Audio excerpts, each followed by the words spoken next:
Assalamualaikum warahmatullahi wabarakatuh. Perkenalkan saya Alfarid Ridovi, berasal dari program studi hubungan internasional dengan nomor induk mahasiswa L1A021082. Pada kesempatan kali ini, saya akan mencoba membahas tentang syarat rukun wudhu serta hal-hal yang membatalkannya menurut imam 4 mazhab. Kemudian poin yang kedua, saya akan mencoba menjelaskan tentang syarat rukun sholat dan juga hal-hal yang membatalkannya menurut imam 4 mazhab. Langsung saja kita kepada pembahasan yang pertama, yaitu mengenai syarat rukun wudhu dan hal-hal yang dapat membatalkannya. Rukun wudhu di dalam Al-Quran itu ada 4. Yang pertama adalah membasuh wajah, membasuh tangan, mengusap kepala dan juga membasuh kaki, seperti yang telah tertuang dalam Quran surah An-Nisa ayat ke-6 yang berbunyi Bismillahirrahmanirrahim. Ya ayyuhalladzina amanu idza kuntum ila sholati faghsilu wujuhakum wa aydiyakum ilal marafiqi wamsahu bi ru'usikum wa arjulakum ilal ka'bain, yang artinya, wahai orang-orang yang beriman, apabila kamu hendak melaksanakan sholat, maka basuhlah wajahmu dan tanganmu sampai ke siku, dan sapulah kepalamu dan basuh kedua kakimu sampai kedua mata kaki. Langsung saja, menurut mazhab Hanafiyah, rukun dalam wudhu adalah yang pertama membasuh wajah, kemudian membasuh tangan, dilanjutkan dengan membasuh kaki, kemudian membasuh kepala. Kemudian mazhab yang berikutnya adalah mazhab Malikiyah, rukun wudhunya yang pertama adalah niat, membasuh wajah dengan batasan yaitu dari awal rambut berbatasan dengan dahi hingga ke bagian bawah dagu. Kemudian yang kedua adalah membasuh tangan dari ujung jari sampai ujung siku. Dilanjutkan dengan membasuh rambut kepala dari batasan rambut dengan dagu sampai ke bagian belakang kepala bagi pria dan wanita. Dilanjutkan dengan membasuh kedua kaki.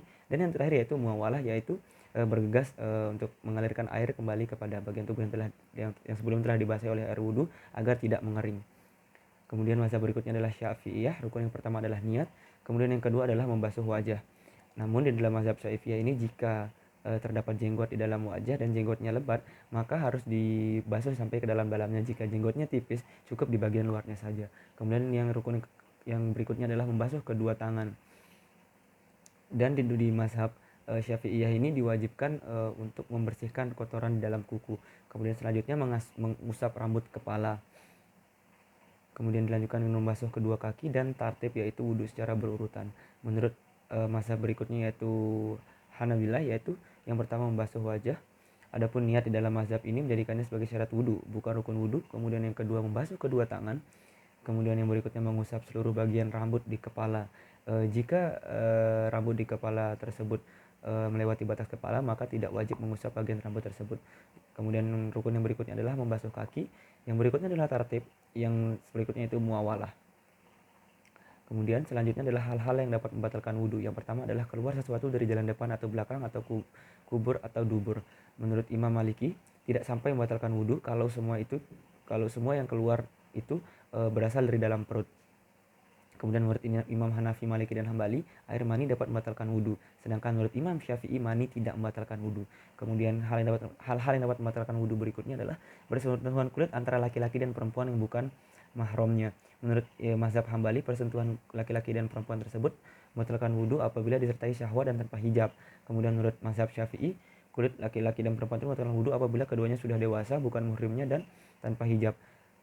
Kemudian yang sebab-sebab yang berikutnya adalah hilangnya akal. Menurut mazhab Hanafi, kalau orang yang punya wudhu tidur dengan keadaan terlentang atau terlungkup pada salah satu pahanya, maka wudhunya akan menjadi batal. Tapi kalau tidurnya duduk, berdiri, ruku atau sujud, maka wudhunya tidak batal. Hilangnya akal di sini dalam artian contohnya misalnya tidur. Kemudian menurut mazhab Syafi'i, kalau anusnya tetap dari tempat duduknya seperti mulut botol yang tertutup, maka tidur dengan baikkan itu tidak sampai membatalkan wudhu. Tapi bila tidak, maka batallah wudhunya.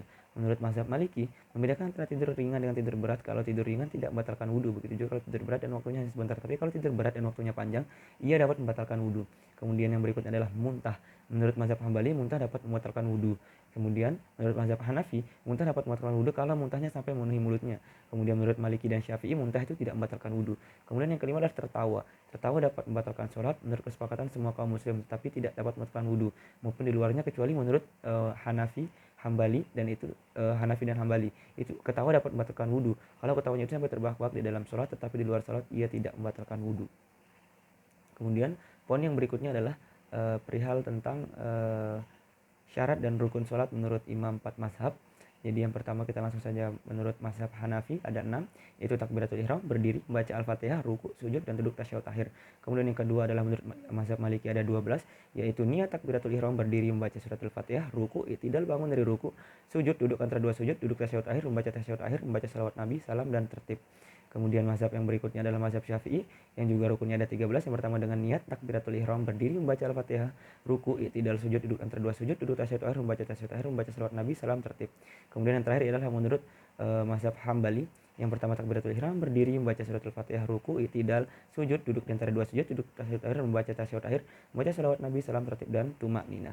Adapun hal-hal yang dapat membatalkan salat ialah menurut mazhab Syafi'i adalah yang pertama karena hadas, kemudian berbicara tersengaja, menangis, merintih dalam sebagian keadaan, banyak bergerak, ragu-ragu dalam niat, bimbang, menukar niat sholat fardu, terbuka auratnya, tidak menutup aurat, kena najis, mengulang-ulang takbiratul ihram, meninggalkan rukun secara sengaja.